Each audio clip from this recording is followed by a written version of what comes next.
All right, so we got below the Moorish influence can even be seen amongst the Ku Klux Klan. I present to you a Ku Klux Klan manual. It is known as their Koran, after the Moorish Quran. In fact, one of the officers of the Ku Klux Klan is called a caliph. So caliph is a Moorish term for the successor or ruler. So we have a caliph as one of their officers in the Ku Klux Klan, right? Showing that everything derives from the Moorish science or Moorish culture. So the Ku Klux Klan spearheaded the battle against the Moors and the Moorish civilization after the Union of 1854 through 1865. Their use of the use of this term show the degree of their familiarity with the Moors and Moorish civilization. If they were not fighting the Moors here in this hemisphere, how would you account for them knowing Moorish terminology? They did not travel to Africa. They learned this terminology from Moors right here being America. One day while researching, I found an old book called Records of the Court of Assistance in the colony of Massachusetts Bay, 1630 to 1692. I found two interesting references to Moors. One reference on page 118 says, Minkeri, the blackamoor, was admonished and dismissed. Notice that the adjective black Bro, is yeah. Oh, he's back. like, okay. Notice the adjective black is put in front of the Moor. And another reference on page 76, quote, George Pye, a Moor, was to remain with Mr. Braddock until advice from England and advice to be sent to Rye. These two references show that legally they had to deal with Moors in a special way. Why did they simply admonish and dismiss Moors who did wrong or have to send to England for advice before proceeding? Initially, I could not see why, since Moroccan Treaty of 1787 could not apply since these references are for situations which occurred between 1630 and 1692. Then I realized that since the colonies and plantations were still under charter with England, that there must have been treaties between England and the Moors prior to the Treaty of Peace and Friendship, 1787. Sure enough, in another book, I found that same they call Index of British Treaties, 11101 to 1968. I found that dating back as far as 1666, there were numerous treaties between England and the Moors. Between 1666 and 1762, I counted 26 treaties between England and Morocco, Tripoli, Tunis, etc. Below is an example.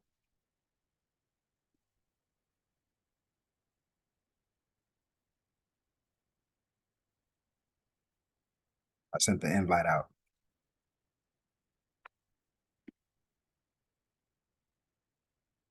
Um, so here's an example of one of those treaties prior to the Treaty of Peace and Friendship. I know we talked about the Treaty of Peace and Friendship, um, which was 1780-ish, but before anything was called the United States, so we had a treaty with France, Morocco, England, the Netherlands. So here's an example of one of those treaties. These treaties between England and the Moors are the reason why, in the Black Codes of Virginia, as early as 1705, it specifically says that Moors and Turks in amity are exempt from slavery. In amity means it exists a treaty of peace and friendship between the two countries.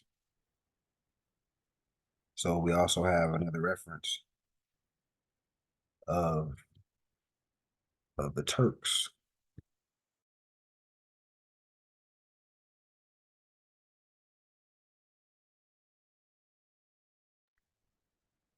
Let me send another invite out. I thought everybody got the invite. Let's see.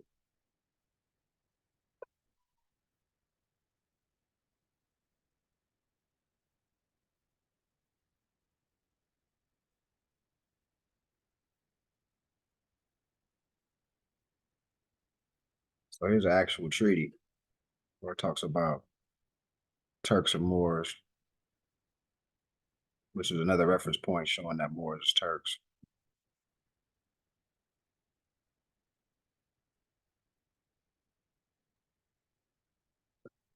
Somebody want to kind of pick this up, so I'll send a couple invites up.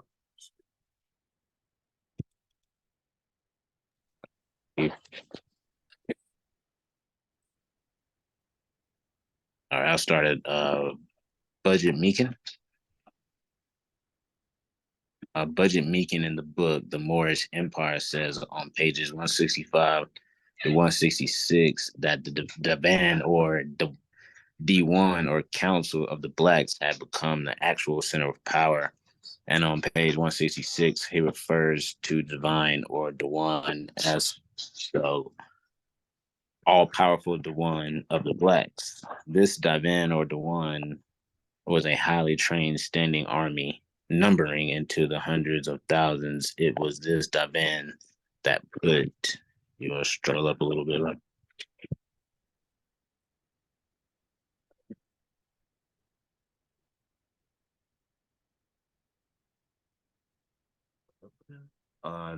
That put sultans in power and took them down according to their will.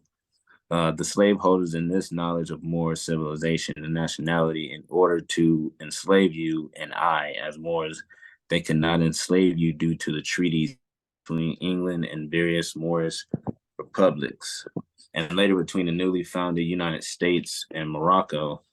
Thus, thus they had to get out our proper name and nationality must get us out our proper name and nationality in order to enslave us. This was the motivation behind the slave brainwashing. This problem was not the miseducation of the Negro, but was the miseducation of the Moor to make him believe he is a Negro descendant of West Africa, enslaved and brought on slave ships. Based on our present situation, I would say the Europeans were very successful. They falsified and forged documents in order to classify you as Negroes brought from Africa instead of Moorish prisoners of war. If they did not reclassify us, thus we would have been not in violation of those treaties, especially if they enslaved Moorish nationals. The reason I show all these proofs that we were the parties to these treaties is because, according to the Constitution, treaties are the law of the land. In fact, treaties are even somewhat more powerful than the Constitution, because even if the Constitution proceeded under martial law, the treaties in force are not suspended. Martial law suspends the country's domestic obligations, but does not suspend international obligations. At this point, I would like to thank you for joining us in the third issue of the Journal of the Moorish Paradigm. In the next issue, we will have information that you would not want to miss on the next episode of Dragon Ball Z.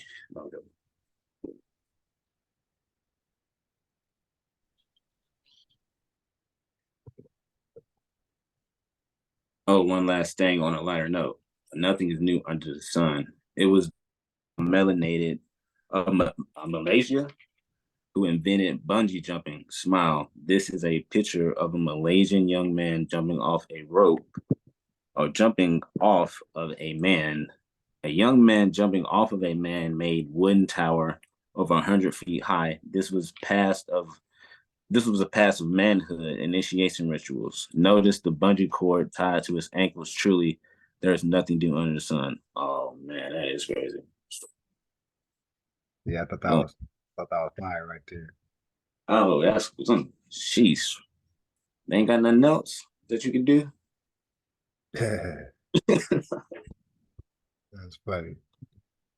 So I'm gonna transition to a couple pages out of the book One World Sataria.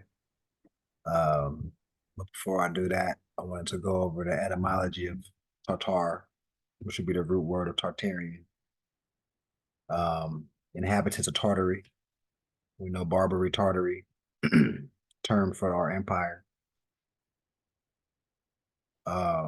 Of course, it references Genghis Khan and the different Khanites.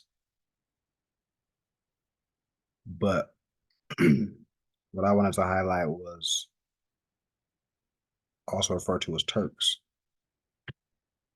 So Moor, Tartarian, Barbary, Moorish Empire, all synonymous.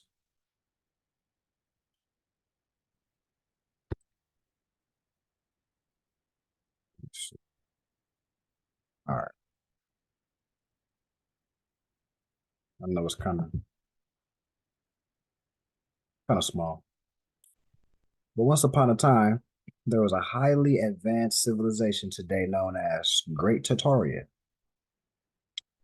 She was disappeared from our history books less than a century ago. Its vestiges are still everywhere. This civilization dominated technologies more advanced than the present ones. Its geopolymer concrete was eternal and grew stronger over time. Its gigantic iron and glass structures surmounted by domes and metal needles. So we're talking about Moorish architecture, which we'll dissect in a few. But so domes and metal needles were present on every continent. So Moorish architecture was on every place of the planet. Associated with Mercury, they distributed free atmospheric energy to everyone. So back there, it seemed like Mercury been a theme for today. Um, so associated with Mercury, they distributed free atmospheric energy to everyone. Its towers and railway stations are still in operation. Matter of fact, there's one here in LA. They call it the Red Line, downtown LA. You see Moorish architecture that's on the freeway line, which they'll talk about all through this Tartarian book too, as far as the Moorish railroads and things like that. Its towers and railway stations are still in operation. Unfortunately, the technology and free energy from the ether was destroyed and imprisoned. And old technology reintroduced, like cables and wires to distribute energy and make handsome profits. The story goes that Nikola Tesla had rediscovered the technology to connect to the ether and provide unlimited power to everyone, everywhere, at any time. You could travel by boat, car, or plane for free by simply assessing nature's magnetic energy. That is omnipresent, and we have not been allowed this free energy to do. We have we have not been allowed this free energy to all due to our capitalist capitalizing system or greed and domination by those in power, even to this day. So, for over 100 years, we have been denied a benevolent system of free energy to all. Mr. Tesla, if he even existed, was a front man to hide the Tartarian free energy devices. You will see detailed extensively in this book. The fake history has been called the ancient architecture as quote unquote Moorish revival or Moresque and Islamic, and also colonial, medieval, neoclassical, Barrack, Romanesque, Gothic, Butic Arc, Electric, Tudor, Renaissance, just to name a few, or Victorian, and label them as fashionable styles to hide the old and true function of its columns, arched openings, pinnacles, rose windows, naves ornamented with iron columns, towers, and domes. In addition to having cut the ends of the pinnacles in the photographs or add crosses that did not exist before. So I go back to a lot of the old churches, the old mosques, the cathedrals. All these things were Moorish architectures that were built in such a way to tap into nature, to get electricity organically. A lot of the domes were copper. The reason a lot of the copper domes copper because if anybody studied electronics, you're gonna need these metals to be conductive. You got conductors, things that attract energy, right? So our people are familiar with the base metals, how to work with base metals to create electricity, etc.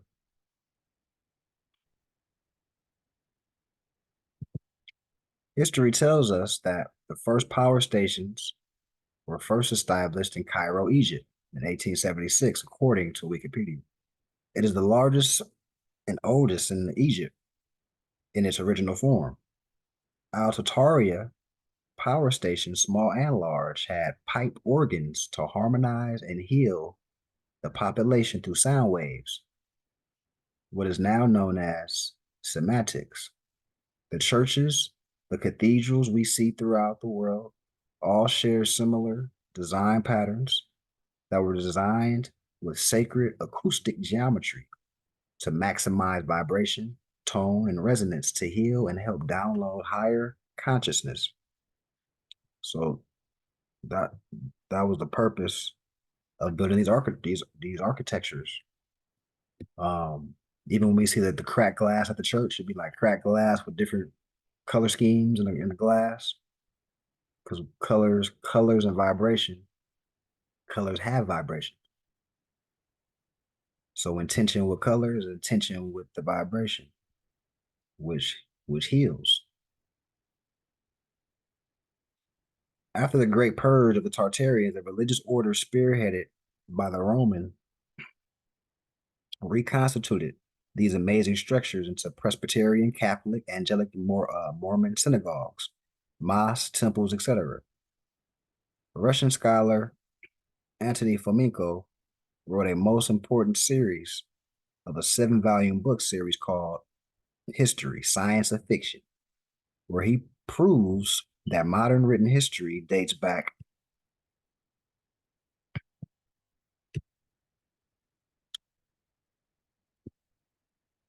well, my I actually went to another page, but the meat and potatoes of that page was just to highlight the fact that when you go to Moorish architecture, we start diving into what we just read. Like I was telling you earlier, you look at the pillars, specifically the domes right now. A lot of the domes were made out of copper. Here's another dome right here. They'll be made out of copper. And these things right here are called transceivers. And they tap into power grids that light up the city. So whoever the ruler was, you might see ancient pictures go back to like we were talking about earlier today about the bag, how a lot of the ancient pictures of our nobles and stuff were holding these bags. But later, a lot of the rulers, the caliphs, the kings, and stuff like that will have these balls, the gold balls that will connect as a transceiver to control the tips of these domes, which give power to the city using EMF, electromagnetic force. It's kind of like a Tesla coil or a Right. Morris coil. Mm-hmm. Yep. So I wanted to highlight that. Let me go back to this.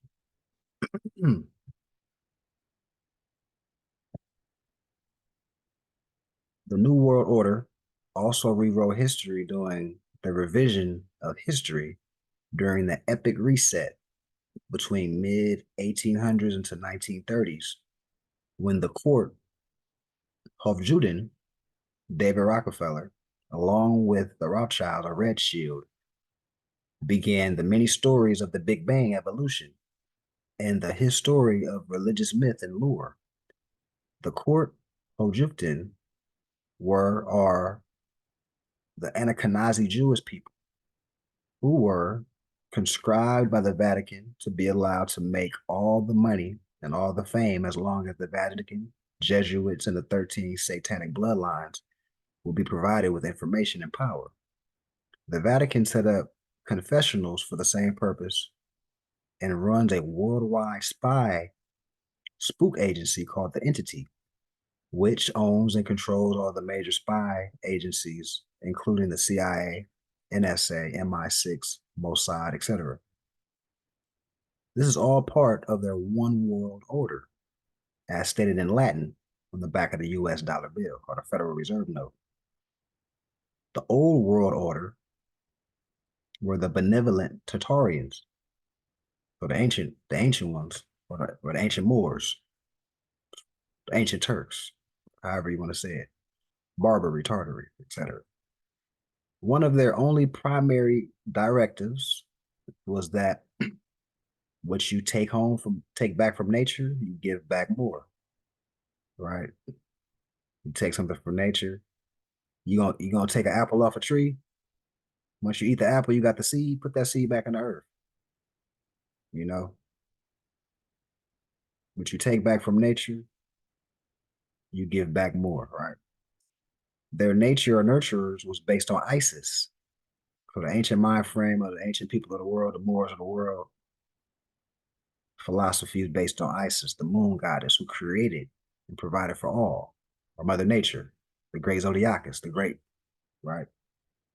The great mother, the great cosmic mother, rather. One can only conclude, given the extremely similar structures we see throughout the world, that all lived in common language and were all related in common in thought, intention, and design. They had healing centers for animals. They had passive revelation with all life because they had advanced their consciousness to emanate love, right? Like the star in our flag, representing Venus, which represents the heart chakra, and the alchemical metal of copper. Back to those copper domes, right? Copper colored people. Original, the definition for the original Americans, right? Copper tone, all related.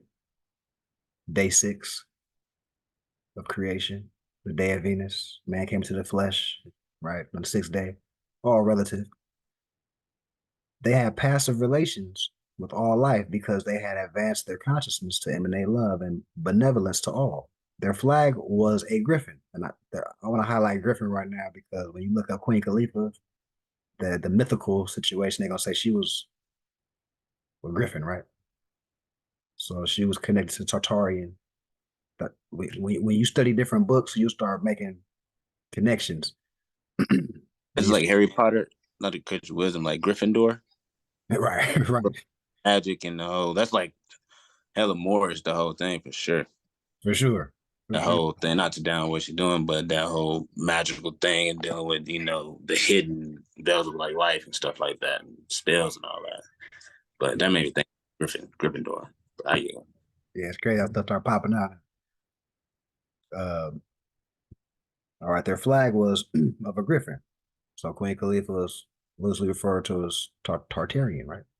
So the Tartary would be the American Empire, Moorish Empire, etc. All synonyms, right? Which was a real animal. The griffin is part human, part eagle, part lion, and part androgynous bull. It appears from their maps and legend that there also existed centaurs, flying turtles, and unicorns.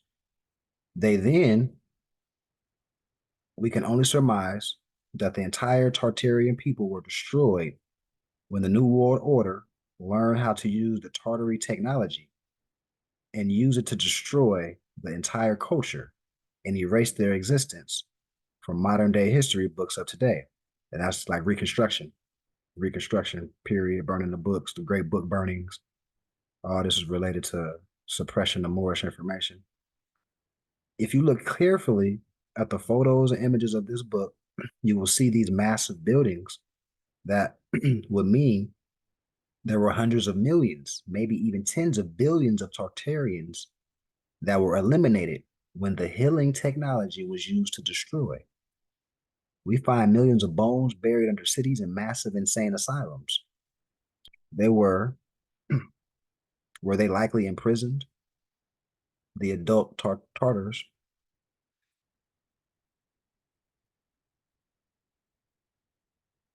likely imprisoned the adult Tartars after they had separated them from the children to be sold for slave labor and shipped on foundling trains that had crematory or they were cremating people and large graveyards on their sites. And did the once great Tartarians enjoy a one common language as the Tower of Babylon suggests?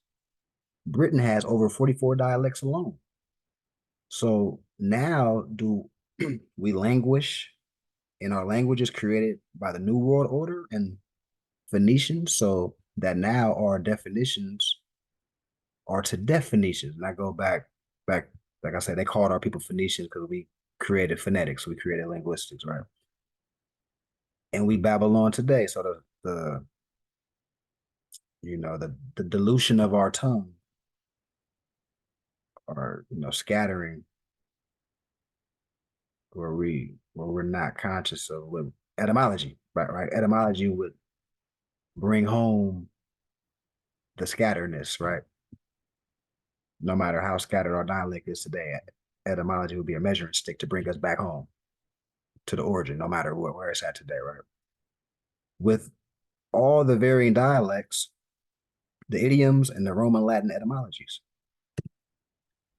The New World Order we see unfolding today likely genocided the Tartars, or the Moors, you could just say the Moors, under the spiritual mind and body control of Lucifer and Satan. And like you brought up earlier, Satan is not necessarily bad. That's just Saturn energy dealing with discipline. Um, but if you stay in that space and that's it, it becomes a carnal experience and you're not ascending. And of course, a lot of the study Moors have background on the word Lucifer is dealing with the light bearer. So it's not a negative thing, but it's levels to people comprehension. So we would just give background when we talk about Lucifer, but it's not a negative thing either. Anybody spreading light is Luciferian, right? Some of these mind controlled New World Order are called the Blue Bloods due to their blood being a higher copper content than non Rh negative bloodline humans. The Rh negative bloodline allows genealogical DNA traits to pass on, whereas any combination of positive plus bloodlines corrupt the purity of the bloodlines. Most are not even aware that all US presidents have negative blood and their lineage can be traced back to King Charles II of the 17th century and Vladimir the Impaler, aka the original Dracula. Throughout the world, invading forces that defeated Tartaria appropriated these places and red power stations and turned them into universities, museums, theaters, banks, prefectures, chambers of commerce, stock exchange, churches, high schools, courts, banks, post offices, libraries, opera theaters, biomedical research institutes, casinos, and tourist attractions, as well as cathedrals, synagogues, churches, and rewrote their history chronicled in the collective Wikipedia. And they continue to paint the structures that exact energy from the ether with the same colors as Tartaria and keep destroying. Tartaria was the whole world. So we got Asia, Africa, Europe, the oceans, the Americas were part of a single high civilization and had the architecture focused on the extraction of magnetic critical energy.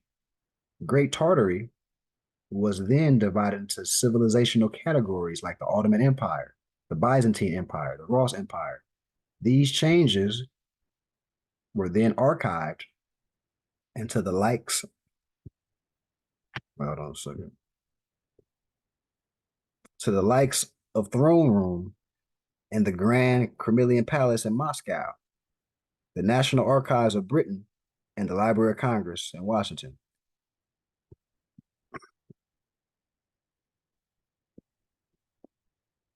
The New World Order parasites also interpreted the astronomical clocks of Tartaria because they use the geocentric model to represent the solar system or the zodiac, right?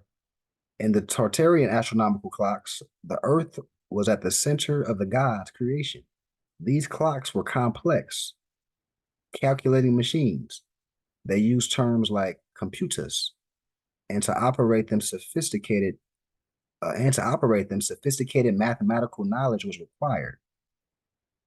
We're talking about geometry, calculus. Any when you're dealing with angles, because we're talking about zodiac, you're dealing with angles of light, certain degrees, geometry. The invaders invented the heliocentric model and the Copernicus character, among many others, to be able to recreate the history of humanity and erase traces of their recent crimes and destruction of the great civilization of Tartaria. To be very clear, Tartaria was the whole world with a unified language and design. How could the many pyramids found all over the world incorporate the same thought and designs if the Tartarians were not all connected somehow, right? That's so I go back to the Moorish Empire, how the pyramids with the steps are more ancient than the ones that they promote as being in Egypt, which don't have steps. But the simple fact that there's pyramids here, over there, Russia, China, shows you that the same people built them. And we were traveling the world BC time, once again.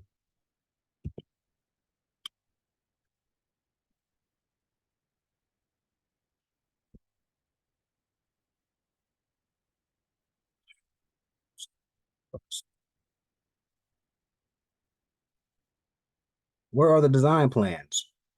We will see over and over again how fires were said to destroy most of the structures. Architectural drawings and blueprints are never made available. Iron forgery plants not located. Where the stones, bricks, copper, iron, etc. came from, or these massive structures and incredible engineering feats were accomplished. Would they not be sharing all their amazing knowledge with us at all? Yet, you will find very little, if any, available literature or any of the above.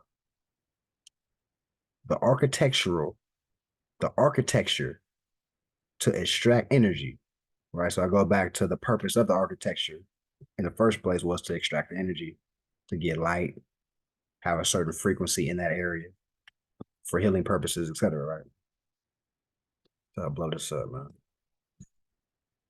The world architecture for that's EMF. So when I say EMF earlier, that stands for electromagnetic force or magnetic energy. And I learned this in high school, so that's why this stuff's kind of sticking out to me. Basic electronic class, EMF, how to get energy through water, how to get energy through conductive metals, etc. Right? So the world architecture for electromagnetic energy extraction derived entirely from the high civilization of the Tartarian area. And we covered in previous lessons with the original Aryans, with the original Turks. So it's not like blonde hair, blue eye, sub social group or whatnot. It is characterized by the use of arch openings, columns, domes, and towers. Moorish architecture. You put in a Google search like I just did earlier, etc. In addition to details such as rose windows and Mercurinas, symbols of the vibration of electromagnetic energy, which acts on molecules and changes the behavior of cells. So this is the consciousness of our people.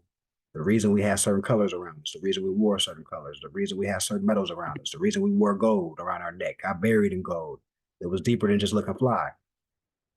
We had intent to change molecular structure, to heal, etc. Formerly, these waves could act in healing, levitation, and transport, besides provoking healing like harmony and euphoria. This energy can now be used in another way. The architecture of the Tartaria or the Moors undergoes slight modifications and influences according to the local characteristics of climate, culture, and material resources, but maintains basic principles throughout the world. You will find that pyramids, theaters, and coliseums all have water channels running under them directly where the sound energy was directed.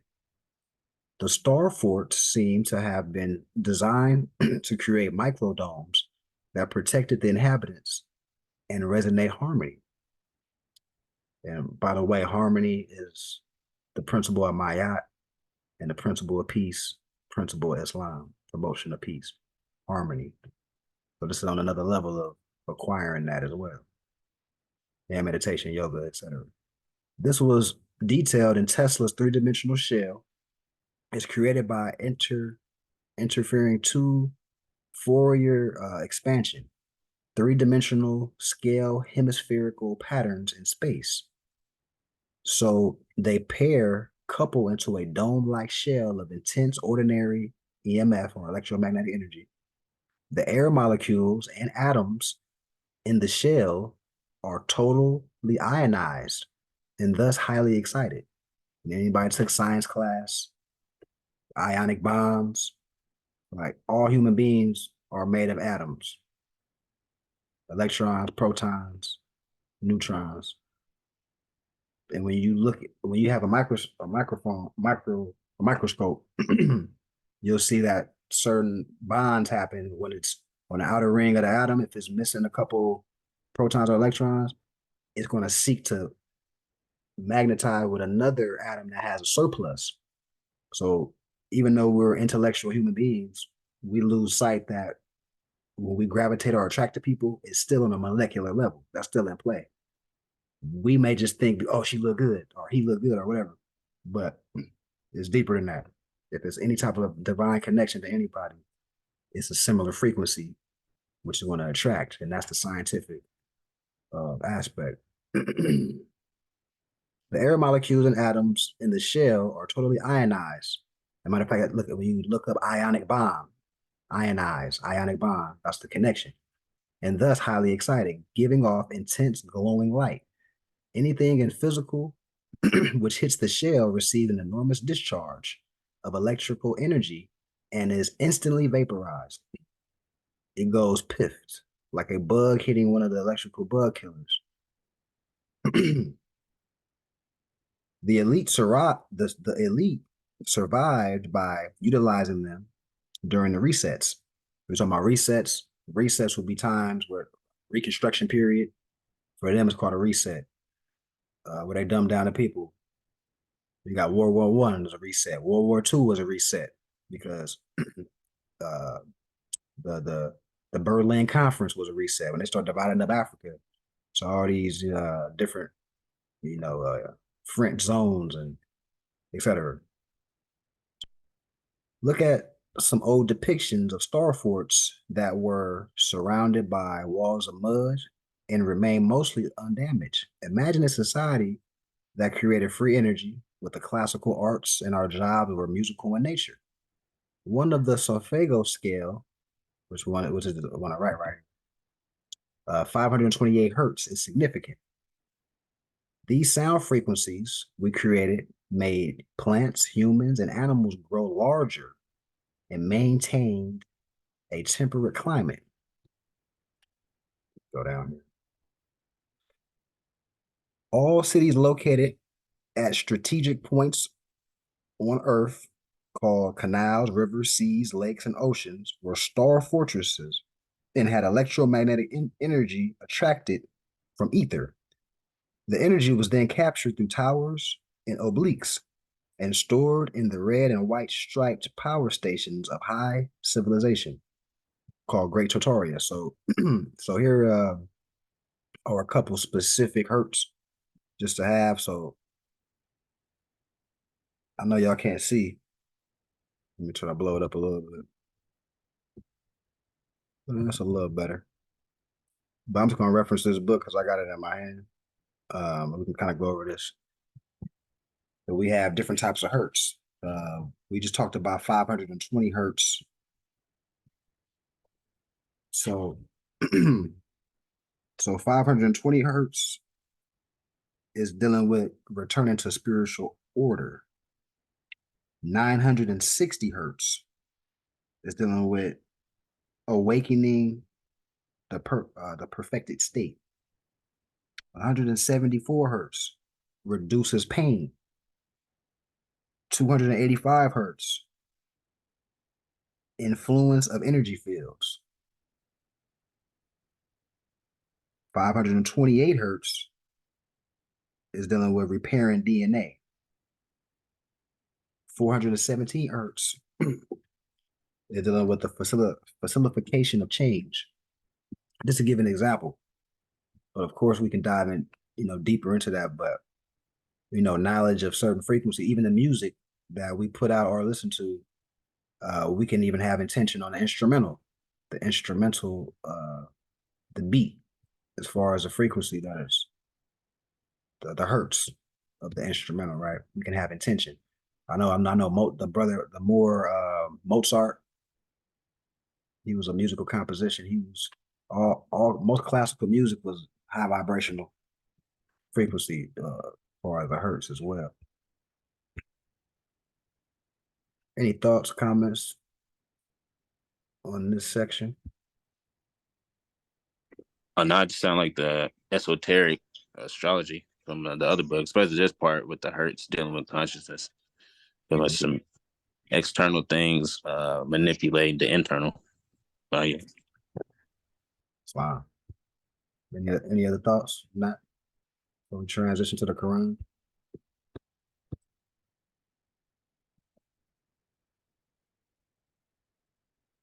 All right. So this is chapter 44. Circle 7, Holy Quran. Holy instructions from the Prophet dealing with misery. Dealing with misery.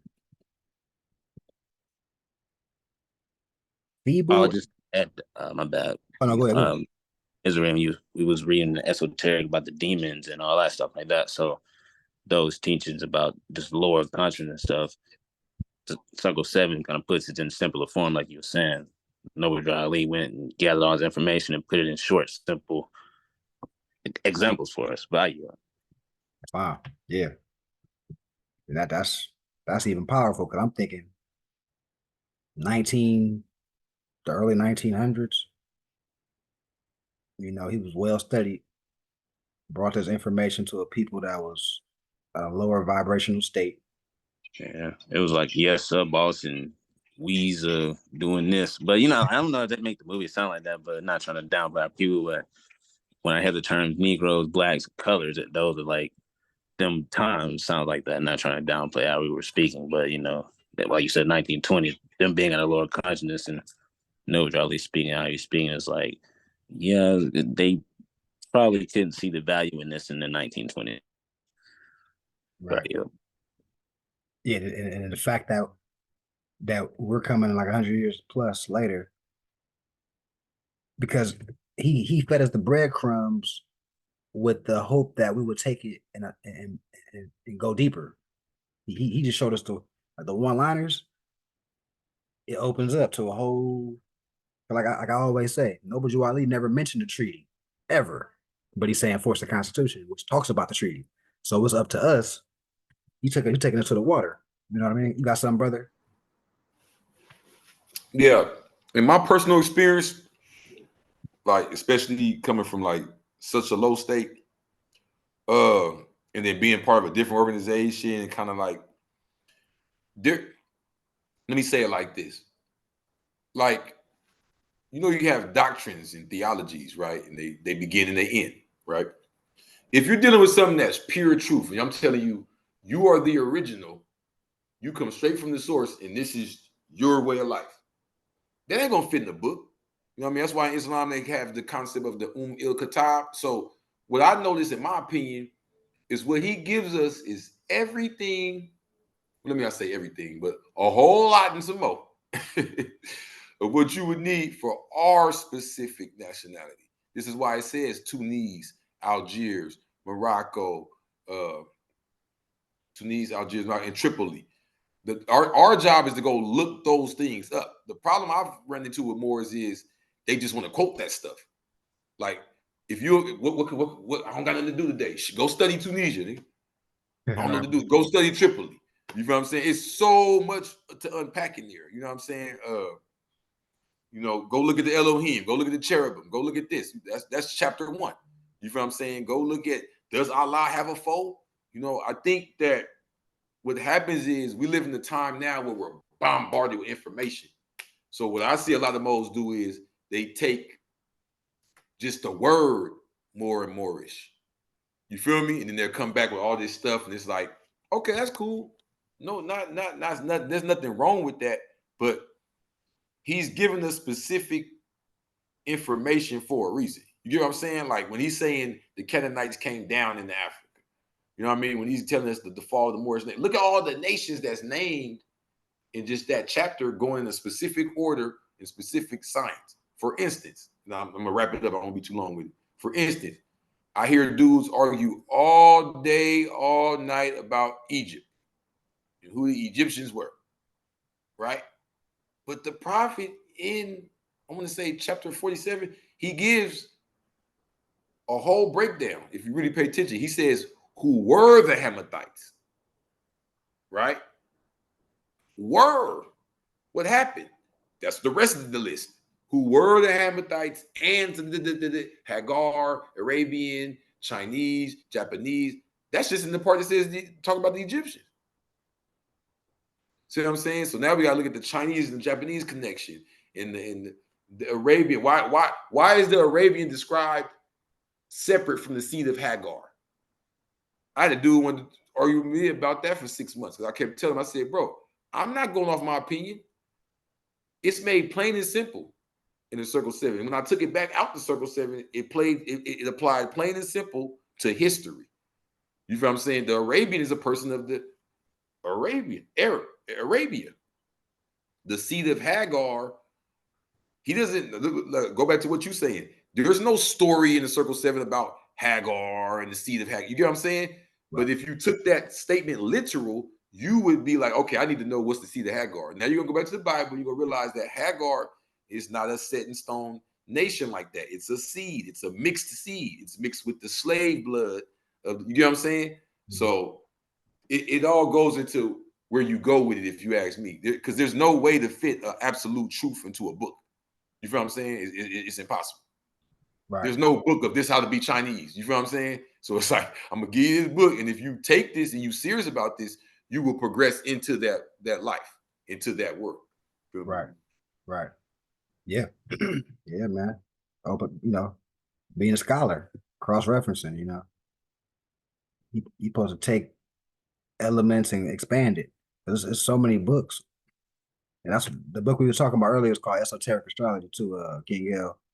We were reading it earlier. I know you wasn't on, but that whole book, it got Noble Ali written all over it. It's just he just expounding. You know, you talk about the Buddha, you know, Christ, you know what I mean? And even the simple fact how he said we honor all prophets, you know, Muhammad, Buddha, Confucius. That's even like a one-liner how he presents that. But if you dive into why are we honoring our prophets? Why are we honoring Buddha? Why are we honoring, you know what I'm saying? Because it's the principle. And when you dive into the principles or that body of knowledge of Buddhism, Confucianism, and put it all together, you're going to see, oh, heart chakra. Everybody's talking about the heart, how the mind and the heart being balanced is important. You know, meditation is important. You know, Buddha is light. The Christ is light. A lot of the ancient books talk about the Christ being light. But if you don't got this background and you just got the Bible, you're going to be thinking, you're talking about Jesus Christ. But that's people not studying, you know what I mean? So, you know. Now, me, from my perspective, this is the first thing I hear when I hear that list. Is he obviously said Buddha and Confucius, but how many of us spend our time, whether we're agreeing or arguing, talking about the Abrahamic religions? He broke us out of that paradigm with that statement right there. Right. That's where I took it. Like, okay, so now I'm supposed to be looking at Southeast Asia, China, Korea, Japan. That wall has been dropped from me by him making that statement. Right? I should be looking at Buddhism over here, how it developed over there, what wars took place because of it. I should learn about the racial caste systems in India and China and so on and so forth, in East Asia, Southeast Asia, just because he gave me those two names. And if I take, keyword here, If I take that seriously, if I really honor that, if I'm really dressing up every day and doing for those prophets as well, I have no choice but looking at that. That's why I said it's breadcrumbs, but it's like these are bombs. Like, you know what I'm saying? I can't, like, you know what I'm saying? Like, what, you gonna write a book, this Confucius, this Buddha, this, nah, you gotta go, you gotta go do your job. Yeah, I study. Yeah. Mm-hmm. What was the principles of these people? You know. Any other thought? Any other thought before I continue and close out with this chapter? Statements, comments, questions.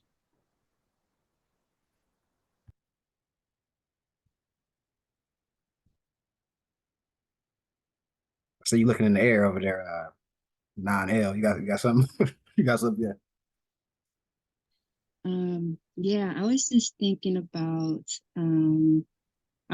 like the domes and things we were talking about earlier, and how they use that architecture for high vibrations, right? Even the colors. So that was a place of healing, and even kind of like talking about how like everyone needs to go do their studying, right?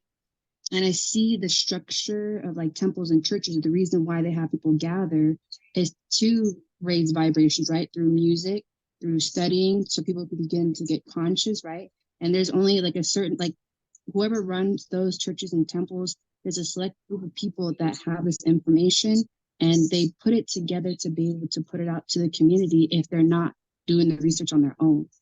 So there's a group of people that put out the information, and you know what I mean? And that's why like having a physical place to where the music is, to where you have those colors, to where, you know, you have the message that you're putting out there so everyone could be on the same page about it and raise their consciousness. That's kind of what it got me thinking about.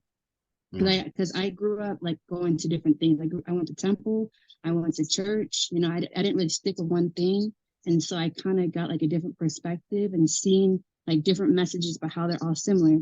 It's just a universal language, but it's different languages that are being spoken, but they're all the same. You know what I mean? If you study it, like you said, they're all the same. They're saying the same thing, but just in a different way. And if people realize that, then it's like, okay, then we all know that the information is just being said differently, you know? Mm-hmm. But it goes way back. This is not like anything new. Right. And so that's just kind of my 2 cents on that. Right. That's crazy because when you say that, it's a statement by Noble Drew Ali House saying like it's an old time religion. And once you study all religions on the planet, you're gonna come to that same conclusion that it's all they're saying the same message.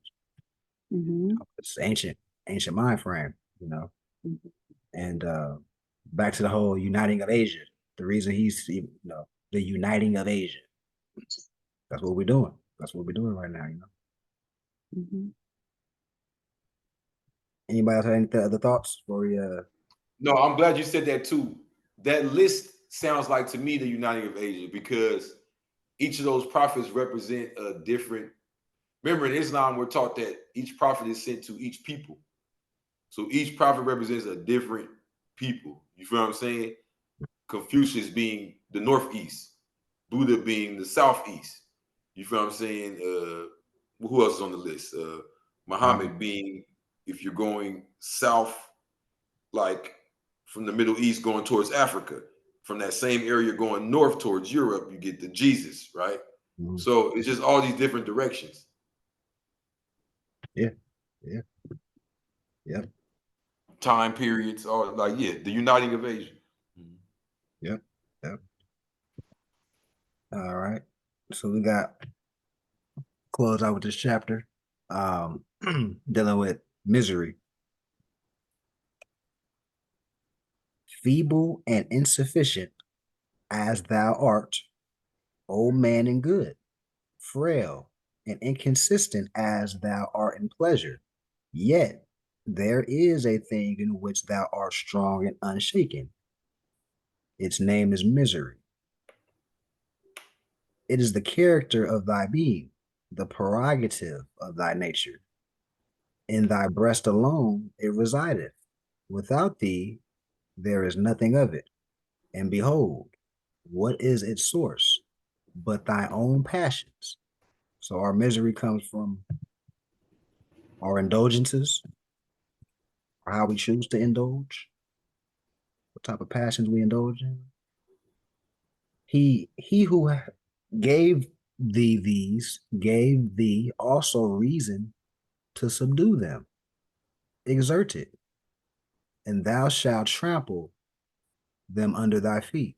So we have passions, we have impulses, but we also have an intellectual capacity to discipline our passions, our urges, right? Because our urges might get out of control. Rather be being a glutton, eating too much, or indulging in just too much. Because moderation is everything. Thy entrance into the world, is it not shameful? Thy destruction, is it not glorious? Men adorn the instruments of death with gold and gems, and wear them above their garments.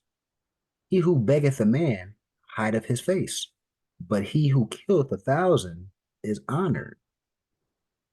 Now, thou notwithstanding that in this is error, custom cannot alter the nature of truth, neither can the opinion of man destroy justice. The glory and the shame are misplaced. There is but one way for a man to be produced. There are 1,000 by which he may be destroyed. There is no praise or honor to him who giveth another or giveth being to another, but triumphs and empire are the rewards of murder.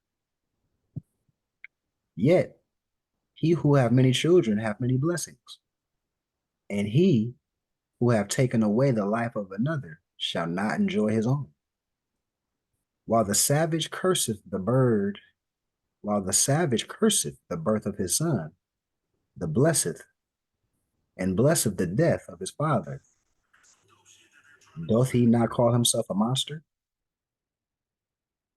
The greatest of all human ills is sorrow. Too much of this thou art born into, add not unto it by thy own perversiveness.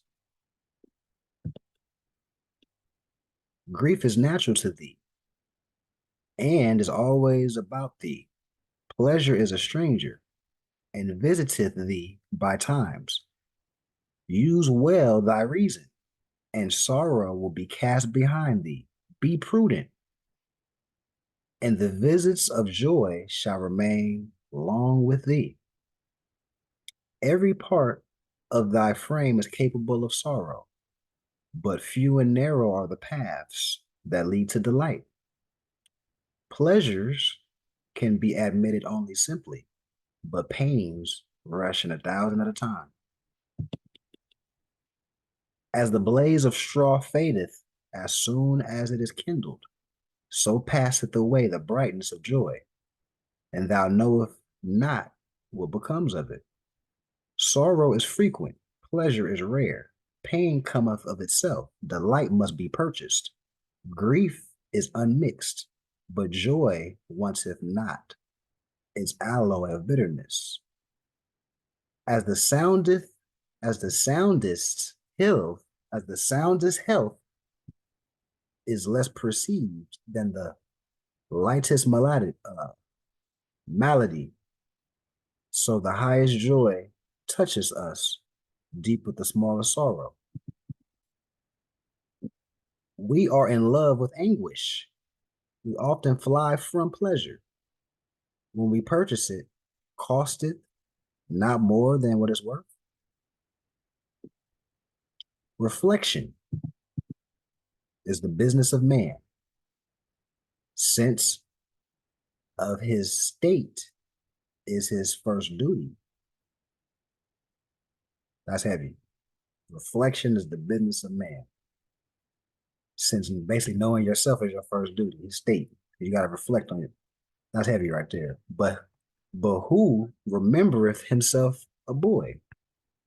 It is not in mercy then that sorrow is allotted unto us. Man foreseeth the evil that is to come. He remembereth when it is past. He considereth not that the thought of affliction woundeth deeper than the affliction itself. Think not of thy pain, but when it is upon thee, and thou shalt avoid what most hurt thee. He who weepeth before he needeth, weepeth more than he needeth. And why? But that he love weeping. The stag weepeth not till the spear is lifted against him, nor do the tears of the beaver fall till the hound is ready to seize him. Man anticipates death by the apprehension of it, and the fear is greater misery than the event itself. Be always prepared to give an account of thine action, and the best death is is that which is least premeditated. So that goes back to not worrying about the future, not worrying about the past, being present as well. And misery isn't, we have control over that. We don't have to be miserable, right? And that's back on the actions of the man or woman. You know, dealings with people, you know. You can just be internally always you can always just be worrying about stuff. You're a person that's always worries about something. And now you haven't you in hell. You in hell because you always worried about it rather than just being present. That's what stood out to me when I was reading it. Any thoughts on this chapter of misery, dealing with misery?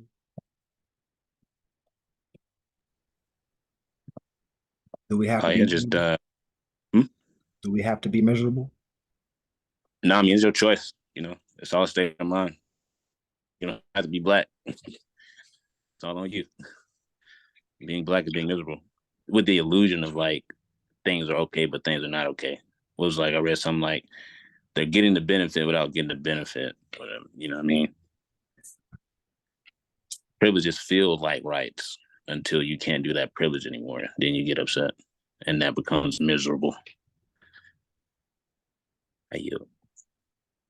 Yeah. Anybody else have any thoughts on it? I have a thought on that. The way I see like misery, right, is like an emotion, right? You have some kind of emotional thing going on. And the way I see emotions, like it's like an alarm to you. To kind of like, okay, something's going on. I think staying in misery is not good. You shouldn't stay there, but it should be something that alarms and alerts you to do something, right? To do something different. So I don't think avoiding it, because we do go through things in life. I don't think avoiding it would be the way to go. Noticing it and then seeing what the solution is, go to the higher self and figure out, okay, where do I go? How do I, elevate? How do I fix this? How do I, some things you can't change, but things that you can't change, then yeah, you have to change. You have to shift the mindset. Right. That's how I think of it. That's how I think about misery, because a lot of beautiful things do come from pain sometimes. Right. Right. That's my thought. That's yeah. Metaphysically too.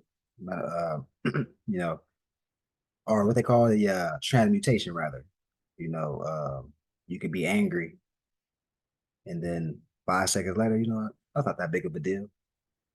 You're not angry no more. Just 5 seconds later, based on the discipline of your mind to rationalize, not that big of a deal. But you could have been like, no, it's a big of a deal. I ain't letting this go. I'm hot right now. That's a choice. That's all transmutation. That's how, so. I also want to mention that's why meditation is important, because I notice when I've meditated, you go through your emotions, but you're not in like that altered state when you're dealing with people. You're just within yourself dealing with it. And so when you're meditating, you're also present too. You're staying present, but you're dealing with it. So meditation is like a really important tool to use to be able to shift, right? To go through whatever you go through, like the body's the unconscious, and then you have your mind's the conscious part. So to go through whatever you need to go through and then transmutate, shift that energy, you know, because I think that's the power of meditation, right? Is to be able to unblock everything and to get to ascend, right? Right, right, right. Yeah. Any other thoughts before we close out in prayer here? I was like transmutating love, hate into love. Like Noble Jolly says, love instead of hate. She was talking about meditation and just transferring energy. So Noble Jolly said, learn to love instead of hate, transmutating that hateful Lord energy into love, higher energy. But I yield. Yep. Back. Transmutation. The alchemist. In the Bible, they'll call it alchemy, but that's essentially what that anthropomorphic or what they call it. It's something else they call the stories in the Bible. Parables. Yeah, these are parables that talk about what we're basically talking about right now. You know, we're alchemists. You know, we're not literally changing metal into liquid and all that. It's symbolic for what we're speaking on right now. Which they'll loosely refer to as voodoo or witchcraft in certain circles too. What we're talking about. But yeah, it was a good session. I'm just mad at that little interruption. You see about 5 people that dropped off based on that little power went off and all that. But it's I all wanted to because when I came, I came late, so y'all was already talking about it. So I don't want to like throw it off. I just wanted to add this in there. But in my book, the Blue Bible, I talk about so there was a suggestion in the Message of the Black Man and Elijah. We was talking about in the book of Revelations, chapter 20, it talks about the devil being locked away for 1,000 years and loosed again, right?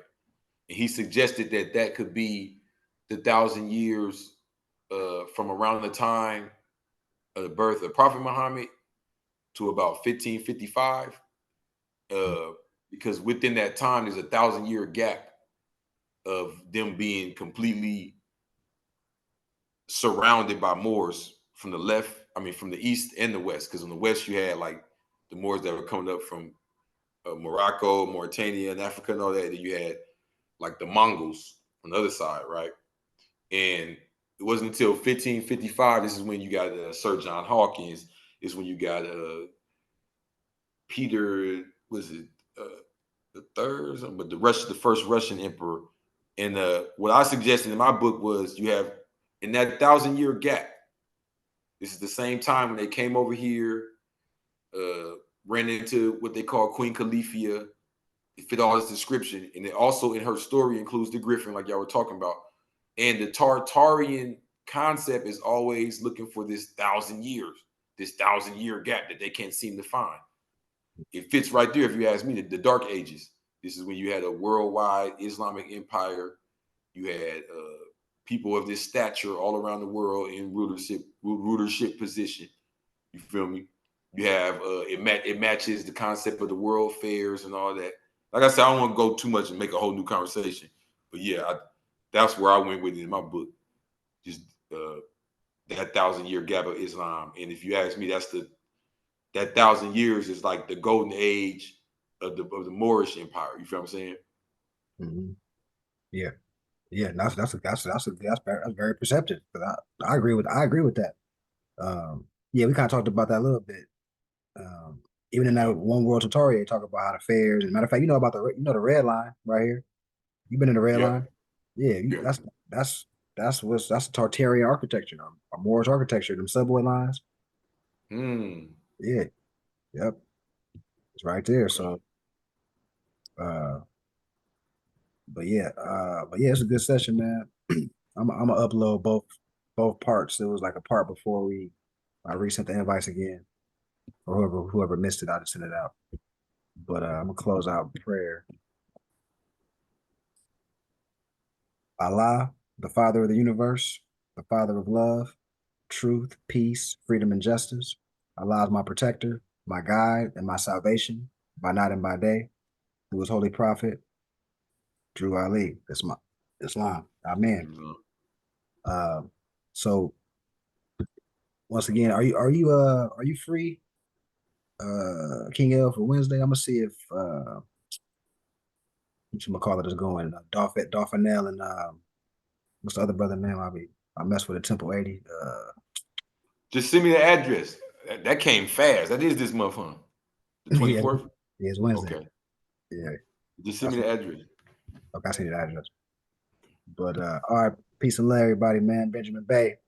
I hope you have a good week. Rest of your day, man. Likewise, more peace. Thank you. Peace and love. Islam, everybody. Peace and love. Mhm.